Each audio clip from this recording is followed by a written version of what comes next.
A buyer's home inspection checklist is an important tool in the home buying process. But what exactly should be on that checklist? Here are 3 important items that should be checked off your list. Safety. No one wants to buy a home with issues, so it is important to put in the time and effort to make sure your new home is safe. While previewing property, look for issues that could come up during the inspection, such as water leaks, moisture stains, cracks, and more. Function. Functionality refers to whether or not the property can meet your needs on a day-to-day basis. Note any issues that you might see with the home's electrical, heating, air, and plumbing systems. Are they working properly when turned on? Any noise that doesn't sound right? Do they appear maintained? Structure.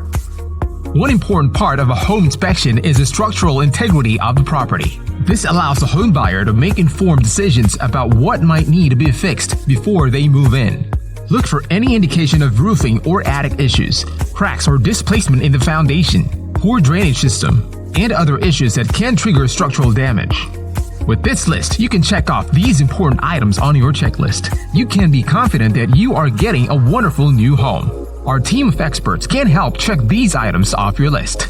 We know what to look for when inspecting property, and we want to make sure that you have all the information you need to feel confident in your purchase. Contact us today to get started.